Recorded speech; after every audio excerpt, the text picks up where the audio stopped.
karena setiap hari hidup kita pun mujizat. Amin. Bukan harus kita pergi lewat dari air lato, tiba-tiba di Bahaya Julu longsor, mobil kita lolos, wah ajaib Tuhan, mujizat kami sekarang. Baru ada orang liburan tahun baru naik sepeda motor, jatuh, hancur motornya, cuman kakinya lecet-lecet dikit.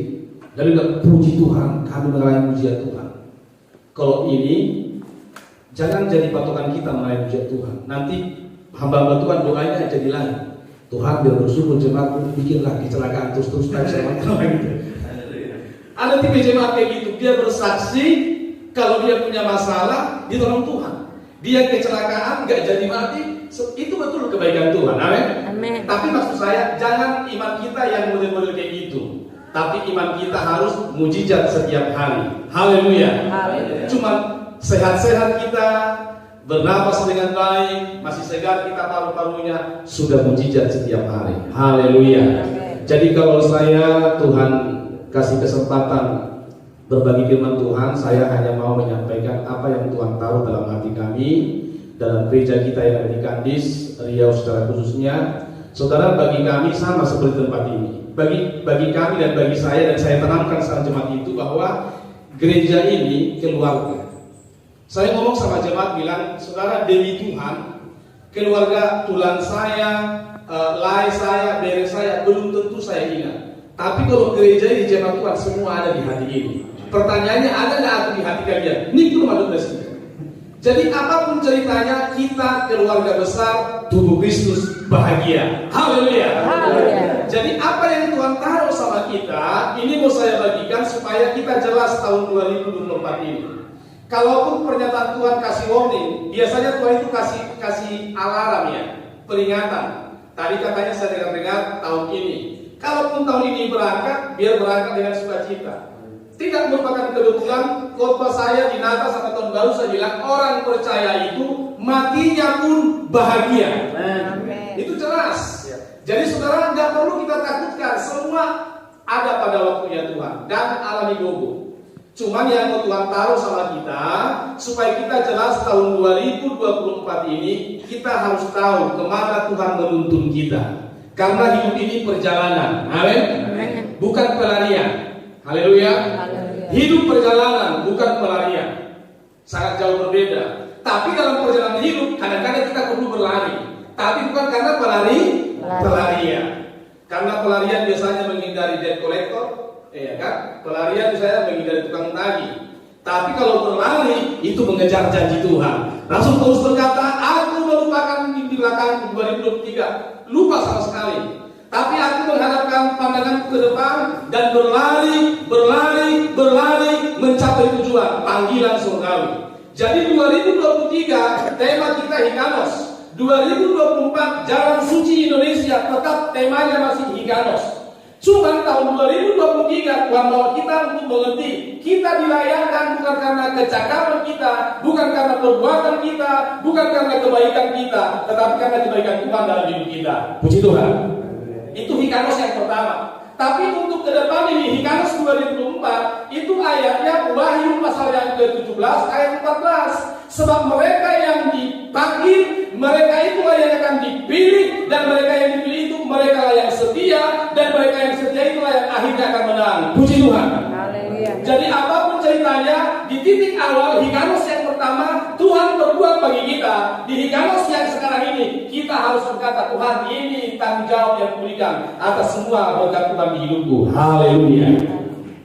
Nah itulah sebabnya saya mau sampaikan supaya apapun warning atau peringatan dari Tuhan, jemaat negeri perjanjian yang ada di keluargaku juga. Kalau tahun lalu saya juga ngomong di sini, dikasih kesempatan ngomong, saya bilang kalau saya pulang ke sini itu kayak silsilah jasmani, mulat turuna Rasuki. Jadi Yerusalem rohani saya itu Nagusam. Jadi anak Nagusam ini Tuhan percayakan jalan suci Riau, sehingga sekarang ya Tuhan percayakan. Bahkan sebenarnya kalau untuk Sumatera dari Sinori Jalan Suci, saya adalah salah satu dari 3 tim rasuli yang saya bisa kerjasama dengan Pak Is, dengan Pak Panjaitan, Kumu Panjaitan, seperti itu. Tetapi kedatangan saya ini bukan organisatoris, bukan. Tapi saya datang pulang ke kampungku, pulang ke rumahku, ke bona pasubit rohaniku. Haleluya. Dan oleh saya yang saya berikan adalah apa yang saya terima dari Tuhan. Karena hidup kami memang selalu dengan mujizat. Dan tahun 2023 menyeberang 2024 kami dipelihara Tuhan baik-baik. Karena itu apa yang kami makan, apa yang kami nikmati, apa yang kami saksikan, itu yang dibagikan hari ini untuk kita semuanya. Amsal pasal yang ke-4 ayat 18. Kita mulai dari ayat ini. Saya berharap kita masih bisa atau 10-15 lebih biotik. Amin. Kalau ada nggak usah kamu undang sama-sama dulu saya akhirnya kamu atau kalau lewat siun nama Tuhan begitu. Haleluya.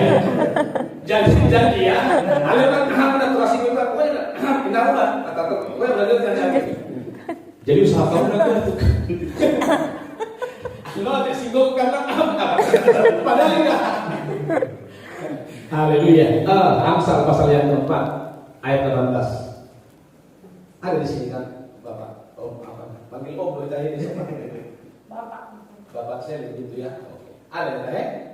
Biasa dibagi di sini enggak? Oh, lagi error. Oke, kita baca sama-sama dalam Amsal pasal yang keempat ayat 18. Atau kalau gitu saya baca aja, dicek aja di situ ya, udah menyingkat waktu. Amin. Oke, dalam Amsal pasal yang keempat ayat 18 dikatakan di sana bahwa tetapi jalan orang benar itu seperti cahaya fajar yang kian bertambah terang sampai rembang tengah hari. Puji Tuhan. Haleluya. Jadi firman Tuhan bilang jalan orang benar itu seperti apa? Sama-sama kerjasama yuk, jangan ngantuk. Jalan orang benar seperti apa? Cahaya fajar. Seperti cahaya fajar yang pagi-pagi sampai ke jam 12. Kadang kita bilang gini loh, hidup itu seperti roda. Orang Batak bilang sampai roda guna. Bagat tiga di sudah ramasai, kalsongon roda di badati. Aku saya berulang sering ajar lagi dulu. Dia pegang kuat filosofi hidup ini bahwa hidup itu seperti roda berputar, kadang di bawah, kadang di atas. Tapi itu kata siapa? Dunia. Kata dunia.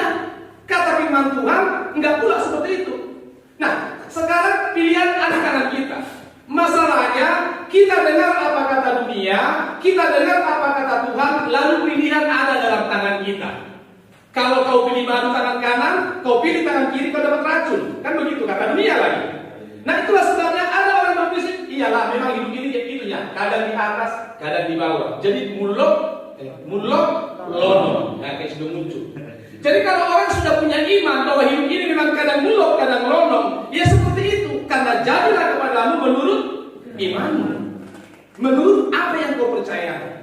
Nah, hari-hari ini kita harus merubah keyakinan kita, merubah iman kita, supaya kita bisa mengerti kehendak Tuhan dalam hidup kita. Menjadi Kristen bukan untuk jadi orang kaya, tetapi Tuhan tidak ingin anak-anaknya hidup dalam kutub kemiskinan. Yang percaya katakan amin.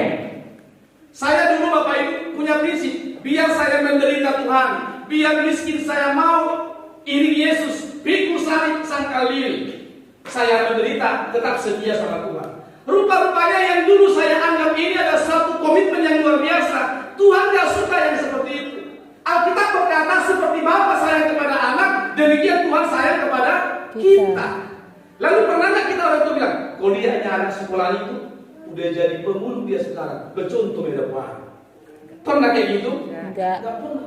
Kita selalu orang tua membuat perbandingan, contoh, lihat sekolah udah sukses, kan begitu. Maka kata Tuhan Yesus, Bapamu yang jahat aja tahu berbuat baik kepada anaknya, apalagi Bapamu yang di surga. Jadi saya mau kasih tahu sama kita, Tuhan ingin kita hidup diberkati, bukan untuk kaya raya, tetapi Tuhan mau pastikan semua orang percaya hidupnya harus diberkati. Yang percaya katakan amin.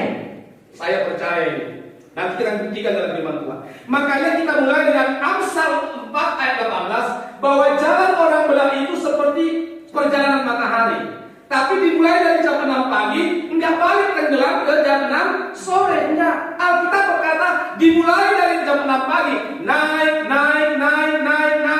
dan berhenti berhenti di jam 12. Itu sukses, puncak keberhasilan. Dan itulah sebabnya kata firman Tuhan dalam kitab Ulangan, engkau akan naik dan bukan turun. Engkau menjadi kepala dan bukan ekor. Jadi konsisten dia.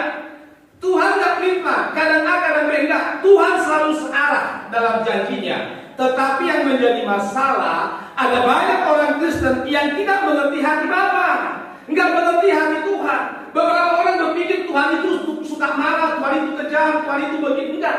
Yang saya tahu, Bapa sangat baik. Dia selalu baik. Dulu baik, sekarang baik, selama-lamanya tetap baik. Seperti itu. Jadi yang pertama saya mau bilang, tanamkan dalam hidupmu, tahun 2024 ini akan menjadi lebih baik dari tahun yang kemarin. Kan mulai salah enggak mesti. Amin. Kita seringkali nggak percaya. Begang udah rasa diam kita itu kadang-kadang memang ya gitulah kita. Saya udah pernah tes ini, saya bilang, jemaat Tuhan engkau akan diberkati tahun ini. Percayalah, yang sakit akan sembuh, yang sembuh tetap sembuh, yang miskin diperkaya. Tapi minggir dia, aleh hola kuno. Inang, seolah pucat kan, yang rasa sakit kuning aja. Hola niku, satu jarum untuk kaca mana lah. Iya ya. Iya ya. Enggak. Atau nalu tahu udah dokter nih. Iya ya. Sering kita artinya apa? Kita sering cepat menangkap kabar yang negatif. Mulai dok kan tahun nebegan itu pak. Dong yang makin caki dong dingin. Apa mulai dok? Bere mana yang susi boy ini? Iya ya. Iya ya. Itulah penyakit kita. Maka kata firman Tuhan, berubahlah oleh pembaruan budi. Jadi tanam dalam kita, jalan hidupku seperti matahari pagi berhenti di lembang tengah hari. Artinya naik dan bukan turun. Amen. Naik dan bukan turun. Amin. Turun lain yang di belakang. Naik dan bukan turun. Amin. Mau lewat berdoa pesek mau. Apalagi amin kan dulu. Baru kita lihat apa yang terjadi. Haleluya. Haleluya. Jadi kalau sudah kita pahami ini, dengar ada 3 yang harus kita ingat. Ingat kamu mohon, jumpa kita mesti tahu-tahu, panjang umur kita di Tuhan, kita buktikan apakah saya ini hamba Tuhan betulan, hamba Tuhan jadi-jadian, atau hamba Tuhan palsu. Unang sepela menjadi hamba Tuhan. Atas sama dia tuh ini, baru berperiode. Iya loh, gini, iblis itu selalu menduplikat pekerjaan Tuhan. Iya kan, ada Tuhan yang tidak kelihatan, ada hamba Tuhan. Ada simbolis kesudahan, ada wakada tu. Ada muddatuna terbelajar, ada muddatuna nama siaja, ada muddatuna kurang ada. Serius. Makanya kata firman Tuhan, waspada terhadap guru-guru palsu. Jadi peganglah yang baik, jangan menolak nubuatan, tapi ujilah segala sesuatu dan pegang yang baik. Haleluya. Haleluya. Jadi kita ingat kata-kata ini, bahwa janji Tuhan naik dan bukan turun. Itu ayat Tuhan bilang, jalan orang benar, jalan hidup kita orang benar ini akan naik dan berhenti di jam 12, bukan turun. Haleluya. Haleluya. Nah, bagaimana supaya ini terjadi? Ya kita contohlah. Jadi Alkitab berkata dalam Bilangan pasal 13, 14, di situ diceritakan tentang peristiwa bagaimana ada 2 juta lebih orang Israel keluar dari Mesir, dan tujuan Tuhan membawa Israel keluar dari Mesir untuk sampai ke tanah perjanjian. Tapi dengan baik-baik, 2 juta yang lolos cuma 2 orang, namanya Yosua dan Kaleb. Nah, alasan kenapa Yosua dan Kaleb ini lolos, ada 3 hal yang dicatat di Alkitab. Yang pertama, mereka adalah orang yang suka membawa kabar baik. Yang kedua, mereka adalah orang yang selalu fokus pada janji Tuhan. Yang ketiga, mereka adalah orang yang selalu mengikut Tuhan dengan sepenuh hati. Tidak mau Tuhan yang 3/4, apalagi yang setengah. Tuhan mau sepenuh hati. Lalu dikatakan di situ, semua bangsa ini yang tidak percaya kepada janjiku, aku akan mengubur mereka di padang gurun ini, dan mereka akan menjadi bangkai bersama Karena lain roh yang ada dalam dirinya akan dibawa masuk kepada perjanjianku, dan kepadanya, kepada anaknya dan keturunannya telah diberikan janji itu. Haleluya. Jadi mereka adalah orang yang setia tadi. Kesetiaan itu akan terlihat dalam diri kita saat kita selalu menjadi orang yang suka membawa kabar baik. Lalu yang kedua, kita pegang terus janji Tuhan dan ikut Tuhan sepenuh hati. Puji Tuhan. Itulah sebabnya dalam Yosua pasal yang ke-14 dikatakan di sana ayat yang ke-6 mulai, lalu berkatalah Kaleb kepada Yosua, engkau tentu ingat 40 tahun yang lalu di Kades Barnea, di perbatasan tanah perjanjian, waktu itu hamba Tuhan Musa itu memanggil kita karena kita berdua itu adalah orang yang membawa kabar baik kepada jemaat waktu itu. Jadi persoalan itu dimulai waktu Tuhan bawa bangsa Israel keluar dari Mesir. Tujuan mereka adalah tanah perjanjian. Tapi yang paling menyakitkan saudara, waktu mereka keluar awal-awal luar biasa, sukacita luar biasa, pokoknya dahsyat luar biasa. Yang tragis pas di perbatasan. Jadi bilangan pasal 13, bilangan pasal 14 itu ada di perbatasan antara padang gurun dengan tanah perjanjian. Lalu karena sudah sampai di perbatasan, mereka disuruh mengintai, survei dulu tanah perjanjian. Dan itu dicatat dalam ulangan pasal yang pertama ayat 20, 21, 22. Itu gini dibilang.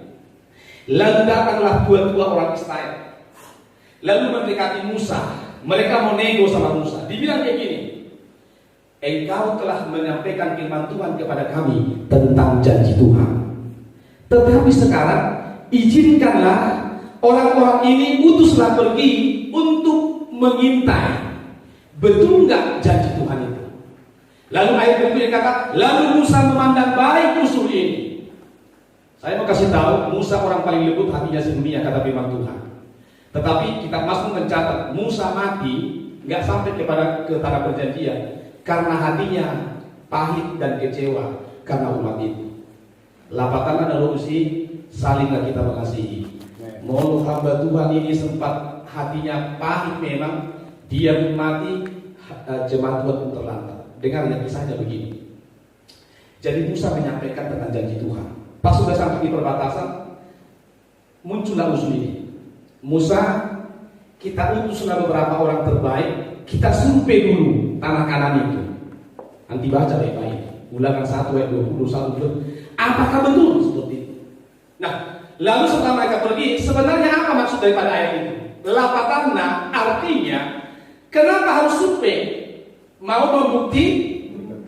Kenapa harus dibuktikan? Karena ada keraguan ada beli ketika percaya. Jadi Tuhan sangat tersinggung sudah di sana. Jadi Tuhan sudah janji, umat ini ragu. Dan itulah sebabnya mereka semua yang ragu kepada janji Tuhan memang betul-betul mati di padang gurun. Maka Yesus berkata dalam perjanjian baru, jadilah kepadamu menurut iman. Itu sebab yang pertama, pegang teguh janji Tuhan. Haleluya. Nah, yang kedua dikatakan seperti ini. Jadi kau ingat waktu kita pergi itu 40 tahun yang lalu. Sekarang umurku sudah 85 tahun. Tetapi kekuatanku masih sama seperti dulu. Aku bisa keluar masuk untuk berperang. Jadi Kaleb ini adalah orang yang sudah berumur 85 tahun, tetapi kekuatannya, semangatnya itu sama seperti dia masih umur 40 tahun. Maka tadi malam kutanya, mungkin bapak lah yang paling tua di sini kan. Usuku ngasih dia umur di bapak. Itu pun sudah ada dulu dari omak. Iya. Kan sering orang berkhotbah, nah itu tadi yang masuk 90. Adapun manusia umurnya 70, kalau kuat 80, itu pun penderitaan. Ini ayat ini kan doa Musa di atas. Judulnya doa Musa abdi Allah. Kenapa Musa berdoa? Yang ayat itu muncul karena persoalan. Jadi Musa itu seorang pemimpin sekaligus perhati gembala. Dia kasihan lihat umat ini kan harus mati semua di sini. Maka dia berkata, Tuhan, dan boy yang serangkanlah bangsa ini. Tuhan bilang nggak bisa. Jadi yang umur 20 tahun ke atas yang keluar dari KTP Mesir, Semua ini memang dipaksa mati di padang gurun. Itulah alasannya hanya Kaleb dan Yosua yang umurnya di atas 80 tahun sampai ke tanah perjanjian. Lainnya semua mati muda. Tetapi sayang, ayat ini sudah dijadikan doktrin ketika sakramen tentang orang yang meninggal. Gak salah sih, cuma apa yang kita percayai, kayak gitulah hidup kita. Maka aku lebih suka berkata, umur manusia 120 tahun saja. Itu yang pertama. Kejadian pasal 6. Lalu Tuhan berfirman, manusia sudah berdosa, roh tidak selamanya lagi, maka roh akan kembali kepada Tuhan, daging kembali kepada debu, tetapi biarlah umurnya 120 tahun saja. Jadi kalau disuruh pilih, aku pilih yang 120 tahun saja. Datang hamba Tuhan bilang sama saya, iya, faktanya purba, gimana nyaman ini? Lo mama untuk mati dia 40 tahun dan kalau alim ulah bersyukur 120 tahun. Haleluya. Tapi bukan 120 tahun sakit-sakitan, bukan. Wah, apa kerja terus mau kokip nih, bukan begitu. Dengar baik-baik. Alkitab berkata, Musa berumur 120 tahun, lalu kesulitan naik ke puncak Gunung Nebo. Waktu itu Musa memohon supaya Tuhan izinkan masuk ke negeri perjanjian. Tapi karena pahit hatinya dia marah. Dan Tuhan tidak kasih izin. Tuhan hanya berkata, engkau mengizinkan cuma melihat saja, maka naiklah ke Gunung Nebo dan Tuhan mengumur Musa di sana. Alkitab berkata, maka Musa berumur 120 tahun lalu dia mati. Tetapi matanya belum rabun dan kekuatannya belum luntur sedikit pun. Tetapi karena perjanjian tadi 120 tahun saja. Haleluya. Artinya apa? Orang yang selalu bersemangat sama Tuhan, yang pegang janji Tuhan, dia akan sehat-sehat saja. Umurnya akan panjang-panjang saja. Mau mati apa? Usah di Tuhan. Ale hapor siauto penting jelas. Amin. Itu. Nah, yang itu saya katakan tadi bahwa kalian ini suka membawa kabar baik. Jadi jemaat jalan suci negeri perjanjian, jadilah jemaat yang suka membawa kabar baik. Mertua mahala si buat damai, ayah orang mana sida, anak di bata dan anak di Siboriso. Anak ini Pak suka membawa kabar baik. Jadi waktu mereka sukupi ke tanah jadi tahun 2024 kita akan semakin diberkati. Amin. Kayak gitulah tadinya jemaat itu. Amin. Apa disuruh memang kan itu masalahnya. Daripada banjir di Padang, banjir di Riau, di utara situ ke sejumlah tempat Deborah dan gue masuk mobil. Nah, ibu tahu longsor lupa hayu. Baru udah kecelakaan yang lalu. Pokoknya sekarang di mana-mana banyak bencana ya. Dan iya ya, berarti memang menyerahkan ya tahun 2024 ini. Kira-kira gitu. Jadi kan begitu mereka mengintai, kan pulang yang 12 orang ini. Katanya memang betulnya janji Tuhan itu ada ya. Alay. Memang dibagat juga tahun. Tak boleh disuruh ibadah alay. Jiwa berkotek, berculik alay. Kan di alay londo, makanya di alay dia. Jadi itulah masalahnya Bapak Ibu. Jadi mereka bilang negeri yang kami lihat itu orangnya besar. Kubandingkan diriku sama dia. Kita ini kayak belalang, harus minta buntuan orang kata. Mendengar itu apa? Yang tadi amin. Kita itu berubah.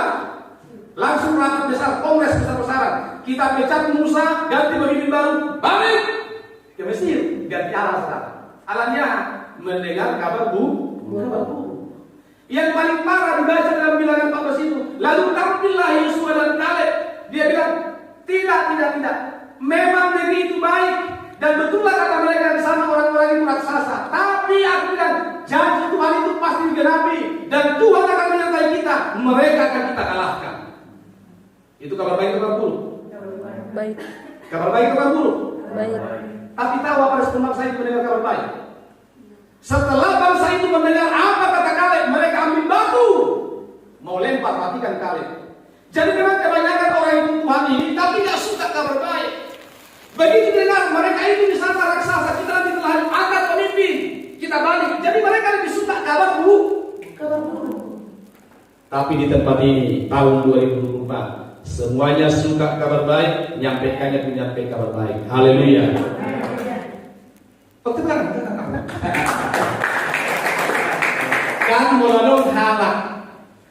mengejek kita kan, sodor harta.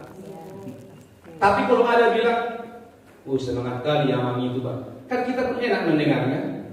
Jadi karena lebih enak mendengar kabar yang baik, ayo mulai sekarang pun mau ada pehalangan nidongata, jangan lagi kita soroti kekurangan itu. Coba sampaikan kelebihannya. Haleluya. Haleluya. Palas suaranya, beri gimana semangat. Ulang dokter, memang semangat boleh palas. Ulang dokter semangat. Dokter mak, memang bapak ini kalau puji Tuhan semangatkan, senang awak. Haleluya. Gitu. Tapi kan orang enggak, kenapa rasa suara waktu kan panas. Gitu ya, contohnya ini sederhana aja. Amin. Amin. Dan yang terakhir. Kata firman Tuhan, tetapi Kaleb hambaku itu, karena dia mengikut aku dengan sepenuh hati, kepadanya lah kuberikan perjanjianku itu. Lalu ditutuplah kitab Yosua berkata, dari semua yang baik yang Tuhan janjikan kepada bangsa Israel, semuanya digenapi, tidak ada yang tidak dipenuhi. Haleluya. Jadi laudoklah tanda di sini, sekali Tuhan berjanji, pasti Tuhan genapi. Cuman mau nggak kau fokus sama janji Tuhan? Mau nggak kau ikut Tuhan sepenuh hati? Mau nggak kau jadi orang yang membawa kabar baik? Jadi tahun 2024 ini kita akan dibawa naik. Bulan bisa dinaik, Tuhan kesempatan. Tahun 2024 ini Tuhan akan bawa kita naik. Amin. Yang miskin harus jadi kaya. Amin. Unang dokter hacarana iman warna kang marhapusnya. Haleluya. Serius. Mulu baru fokus kita akan jadi berkat. Tapi jangan salah artikan khotbah ini ya. Saya bukan bilang kalau kau ikut Tuhan sungguh-sungguh jadi kaya, enggak, itu kita bukan laku alami, bukan bimsalami. Tapi ajaran Alkitab berkata orang benar hidupnya diberkati. Amen. Orang benar matinya bahagia. Amen. Pasti dong pada mati, tapi bahagia. Maka saya bilang sekali lagi, tahun 2024 kita umat Tuhan akan semakin diberkati. Amen. Tapi ingat ya, 3 hal tadi.